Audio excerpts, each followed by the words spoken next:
పూరా లోకల్. మొన్నటి వరకు అధిక ఉష్ణోగ్రతలతో అల్లాడిన ప్రజలకు వర్షాలే జాడలేక అవస్థలు పడుతున్న రైతాంగానికి ఓ అవస్థ అయితే ప్రస్తుతం చినుకు పడితే చిత్తడితో పాటు మురికి డ్రైనేజీ కాలువ నీళ్ళన్నీ కూడా నీళ్ళకి వచ్చే పరిస్థితి ప్రస్తుతం కరీంనగర్ స్మార్ట్ సిటీలో నెలకొంది. రాత్రి పడ్డ ఒక వర్షానికే పెద్ద ఎత్తున నీళ్లు ఇళ్లలోకి రావడంతో ఆందోళన పడ్డ ప్రజలు స్థానిక ప్రజాప్రతినిధితో పాటు అధికారులకు ఫిర్యాదు చేయడం జరిగింది. ప్రస్తుతం మనం కరీంనగర్ టౌన్లో ఉన్నాము.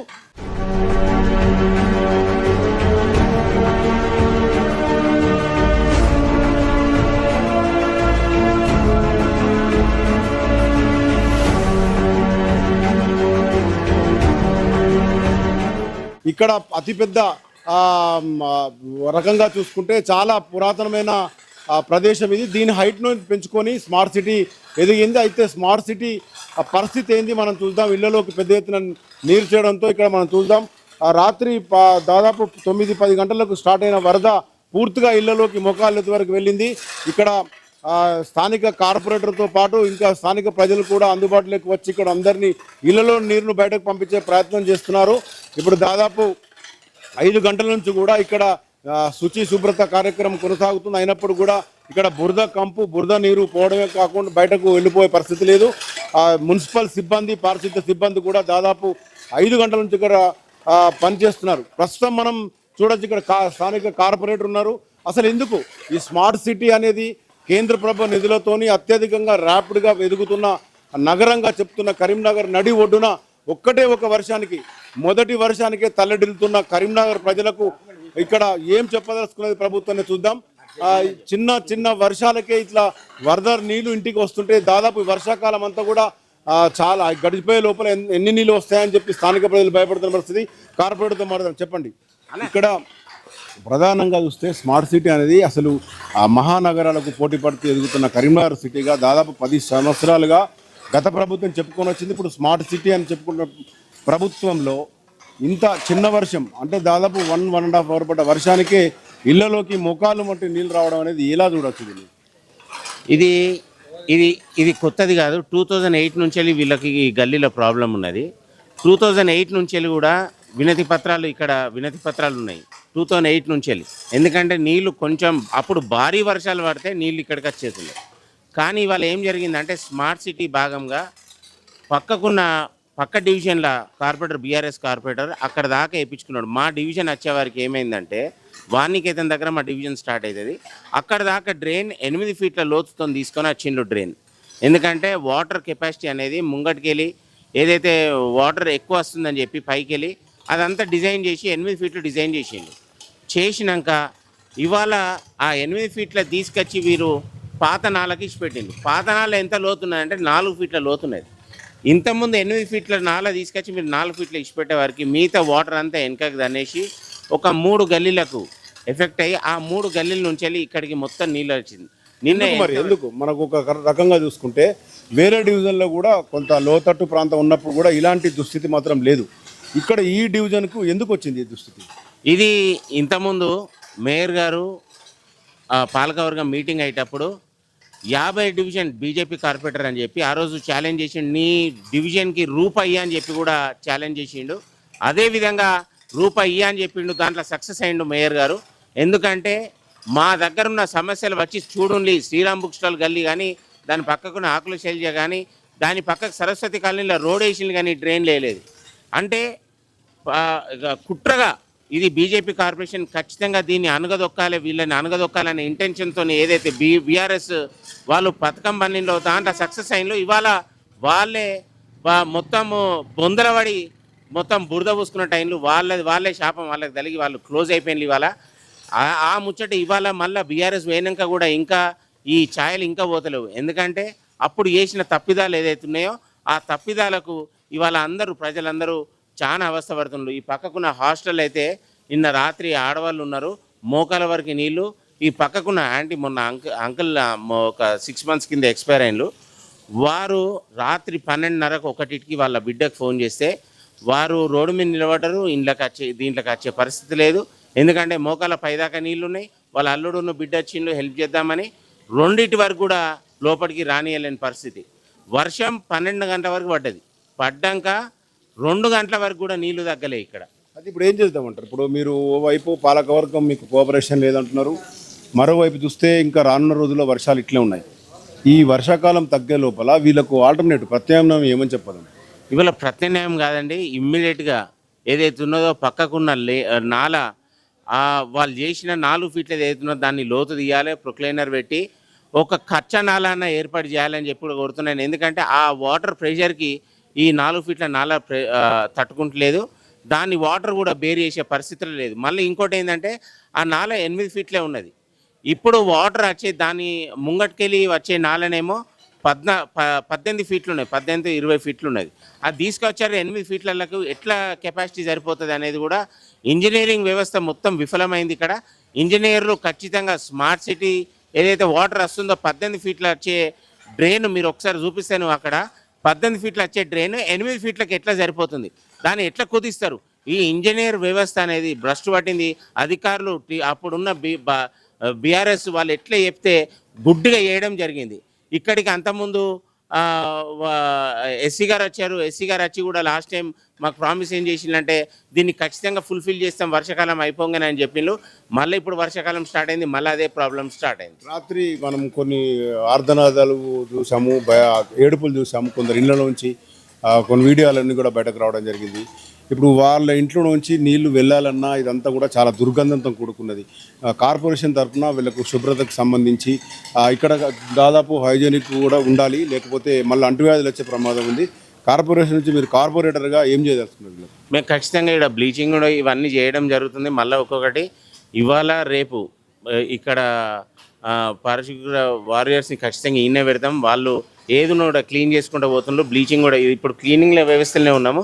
నెక్స్ట్ బ్లీచింగ్ కూడా మొత్తం ఏడేడైతే పచ్చిగా ఉన్నదో ఆడ బ్లీచింగ్ చల్లి అదంతా డ్రై చేసే ప్రయత్నం, క్లీన్ చేసే ప్రయత్నం అయితే చేస్తామని చెప్పి కూడా తెలియజేసుకుంటాం. మీరు చెప్పండి, మీరు ఇక్కడే ఉంటారు కదా, ఇది ఎప్పటి నుంచి ఉంది మీకు ఇబ్బంది? ఇప్పుడు ఒక అధికారికంగా చూస్తాను అధికారులు స్పందించడం లేదంటారు, మరోవైపు ఈ రాజకీయంగా ఇటు బీజేపీ డివిజన్ అని చెప్పి అధికారులు కోఆపరేట్ చేస్తున్నారని చెప్పి కార్పొరేటర్ చెప్తున్న పరిస్థితి. దీన్ని మనం ఏం చేద్దామంటారు? మీకు ఈ సమస్య తీరాలంటే మీరు ఏం చెప్పదలుచుకున్నారు? సార్ 2004లో నేను ఇల్లు తీసుకున్నాను సార్. అప్పటి నుంచి ఇదే ప్రాబ్లంలో ఉన్నాను నేను. చిన్న వర్షాలకే ముఖాల్లోతు నీళ్ళు వస్తాయి. ఇప్పటి వరకు ఒక 4 సార్లు నా బండి రిపేర్ చేయించుకోవడం జరిగింది. ప్రతిసారి ఇంట్లో సామాన్, నా పెళ్లి సీడీలు కానీ పెళ్లి ఫోటోలు కానీ ప్రతిదీ నాశనం అయిపోయినాయి. ఇంతవరకు కూడా నాకు ఎలాంటిది లేదు. 2004 నుంచి కూడా మేము దరఖాస్తులు ఇస్తున్నాం, వాళ్ళు రిప్లై మాకు రిసిప్ట్ ఇస్తున్నారు, కానీ ఇంతవరకు ఎలాంటివి చేయట్లేదు. స్మార్ట్ సిటీలో పనిలో భాగంగానైనా మా బాధలు తీరుతాయి కావచ్చు అని చాలా ఆశతో ఎదురు చూసాం. బట్ స్టార్టింగ్ పెద్దమోరి మా దగ్గర నుంచి స్టార్ట్ అవుతుంది. ఊరంతా పెద్దమోరి అయింది కానీ చెప్పి ఇంతవరకు అయితే మా పక్కన ఇంతవరకు ఒడియలేదు. మొత్తం రాళ్ళు కూలిపోయి ఎక్కడో ప్రజా జీవితంలో ఉన్నట్లేదు, ఏదో జంగల్లో జీవితం గడుపుతున్నట్టు ఉంటుంది. ఆ మోరిని చూస్తే పక్క పొంటే పోలీస్ స్టేషన్ ఉంటుంది, గ్రంథాలయం ఉంటుంది. వారు పట్టించుకోరు, వీరు పట్టించుకోరు. ఎంతోమంది ప్రతినిధులను కలిసినాము, కానీ మొక్కుబడిగా వచ్చారు. క్రాంతి గారికి చెప్పాము, ఎంతోమందికి చెప్పాము, ఇంతవరకు ఎవరు మా బాధను అర్థం చేసుకోలేదు. చినుకు పడ్డదంటే ఎప్పుడు నీళ్ళు వస్తాయని చెప్పి గజ వణుక్కుంటుండడు తప్పించి ఒక్కనాడు నిద్ర కూడా చక్కలేదు. వర్షాకాలం వచ్చిందంటే కథమే మా బతుకులు ఏడ్చుకుంటూ కూర్చున్నాడు తప్పించి ఒక్కనాడు కూడా మేము సుఖంగా ఉన్న పాపన పోలేదు. మీరు చెప్పండి, ఇప్పుడు మీరు స్థానికంగా ఎప్పటి నుంచి ఉంటున్నారు ఇక్కడ? ఈ ప్రాబ్లం గురించి మనము ఇప్పటికే చాలా మీడియాకు సంబంధించి కూడా గతంలో చెప్పడం జరిగింది. ఇప్పటికీ ఈ సమస్య తీరలేదు. ఇది ఎవరు తప్పంటారు? అధికారుల తప్ప, లేకుంటే ప్రజాప్రతినిధుల తప్ప, లేకుంటే దేనిగా చూడచ్చు? పరిపాలకులు తప్పండి. ఇదంతా ఏం లేదు. 2000 సంవత్సరం నుంచి మేము ఇక్కడ ఉంటున్నాము. అప్పటి నుంచి ఒక 4 టైమ్స్ నీళ్ళు వచ్చినాయి. తర్వాత ఇది ఏంటంటే ఇప్పుడు మాత్రం ఈరోజు ఏది మన వాణినికేతన్ స్కూల్ నుంచి ఈ గల్లీలోకి నీళ్ళు వచ్చినాయి. ఈ గల్లీలో నీళ్ళు వచ్చే వరకు రోడ్ దగ్గర రివర్స్ వచ్చి మళ్ళీ ఇళ్ళలోకి వచ్చినాయి అన్ని. మొత్తం అందరి ఇండ్లు ఖరాబ్ అయినాయి, తినే వస్తువులు ఖరాబ్ అయినాయి, పడుకునే బట్టలు ఖరాబ్ అయినాయి, మొత్తం ఖరాబ్ అయినాయి. మేము వచ్చి ఇప్పుడు బయట నిలబడ్డాము. ఇది కలెక్టర్ గారికి ఇచ్చాము, ఒకటి కమిషనర్ గారికి ఇచ్చాము, రెస్పాన్స్ లేదు. రాత్రి అర్ధరాత్రి మీకు ఇంత అకస్మాత్తుగా నీళ్ళు రావడం పట్ల మీరు చాలా ఆందోళన చెందుంటారు కదా. ఇప్పుడు వర్షాకాలం మొదట్లోనే ఈ ఇబ్బంది అయింది, ఇప్పుడు వర్షాకాలంతో గడవాలి. ఇప్పుడు మీరు ప్రభుత్వానికి ఏం విజ్ఞప్తి చేయదలుచుకున్నారు? ప్రభుత్వానికి ఒక్కడే మేము చెప్తున్నాం ఏంటంటే మేము చిరకాలం నుంచి చాలా రోజుల నుంచి ఈ ప్రాబ్లం కలెక్టర్ గారికి కమిషనర్ గారి నోటికి తీసుకొచ్చాము. అది సాల్వ్ చేయమని మేము కోరుతున్నాము. ఆ మోరీలో 2 వైపులా గోడలు కూలిపోయినాయి, ఆ చెట్లు కూడా కూలిపోయినాయి. అవన్నీ తీసేసి మళ్ళీ గోడలు కట్టి స్లాబ్ పోస్తే బాగుంటుంది, నీళ్ళు ఇళ్ళకు రాకుండా ఉంటాయి. తర్వాత ఇప్పుడు ఒక లైబ్రరీ కాడ నుంచి పోలీస్ స్టేషన్ వరకే పెండింగ్ పెట్టారు. మిగతా అటువైపు ఇటువైపు 2 వైపులో చేశారు. ఇది ఒక్కటి మాకు పెండింగ్ పెట్టి సతాయిస్తున్నారు అంతే. ఎందుకోసం సతాయిస్తున్నారు? మేము ట్యాక్సులు కడతలేము. ఎందుకోసం సతాయిస్తున్నారు? అది మాకు వాళ్ళకి తెలియాలి, అధికారులకు. మాకేం తెలుస్తుంది స్వామి? వాళ్ళు చేసిన తప్పు మాకు తెలుస్తుందా? మా ప్రాబ్లం మేము చెప్తున్నాం. మేము ట్యాక్సులు కడుతున్నాము, అడుగుతున్నాం, లెటర్లు పెట్టినాం, ఎన్నోసార్లు అప్లికేషన్ ఇచ్చినాం. అప్లికేషన్కు జవాబు లేదు ఇప్పటి వరకు. ఇది మొత్తంగా చూసుకుంటే మనము ఈ మొత్తం ఈ యొక్క లిటిల్ ఫ్లవర్ గల్లీ అంటారు దీన్ని. 2 టౌన్ పోలీస్ స్టేషన్ ఆనుకొని ఉంటుంది. ఇది హార్ట్ ఆఫ్ ది సిటీ చెప్పొచ్చు. కరీంనగర్ స్మార్ట్ సిటీగా ఎదిగిన తర్వాత చాలా వరకు మున్సిపల్ కార్పొరేషన్ అండర్లో జరిగిన పనులే తప్ప స్మార్ట్ సిటీలో పెద్ద రోడ్ల వెడల్పు కార్యక్రమము, తర్వాత గ్రీనిష్ పేరుతో చెట్లను నాటించారు తప్ప డ్రైనేజ్ వ్యవస్థ పైన పూర్తిగా అంటే పూర్తి స్థాయిలో దృష్టి కేంద్రీకరించలేదనే ఒక రీజన్ మాత్రం మనకు తెలుస్తుంది. ఒక వర్షాకాలం మొదట్లోనే ఇంత పెద్ద ఎత్తున వరద నీరు లోపలికి రావడంతో స్థానికులంతా ఆందోళన చెందారు. మామూలుగా గ్రామ స్థాయిలో కానీ ఇంకా ఎదుగుతున్న పట్టణ స్థాయిలో కానీ ఇలాంటి చాలా దౌర్భాగ్యమైన పరిస్థితి ఉంటుంది. కానీ ఒక స్మార్ట్ సిటీగా ఎదిగి కేంద్ర ప్రభుత్వం చేత 1 నుంచి 3 సార్లు వీళ్ళందరూ కూడా ప్రశంసలు పొందిన సందర్భాన్ని దాదాపు 4 సార్లు వీళ్ళకి అవార్డు కూడా రావడం జరిగింది. అయితే ఈ అవార్డుకు తార్కాణం మనం చూడొచ్చు. ఇప్పటికీ దాదాపు 5 గంటల నుంచి క్లీన్ చేస్తున్నప్పుడు కూడా ఇక్కడ మొత్తం బురద, ఇంటి ముందు చాలా దుర్గంధంతో కూడుకున్న డ్రైనేజీకి సంబంధించిందంతా కూడా బయట కనబడుతుంది. పారిశుద్ధ్య సిబ్బంది ఉదయం నుంచి ఇక్కడ శుభ్రం చేస్తున్నారు. అయినప్పటికీ కూడా ఇక్కడ నిలబడాలంటేనే అసలు ఈ కాలనీలో ఉండాలంటేనే చాలా దుర్గంధం వేస్తుంది. వీళ్ళంతా కూడా ఈ వర్షాకాలం మొత్తం గడపాలి.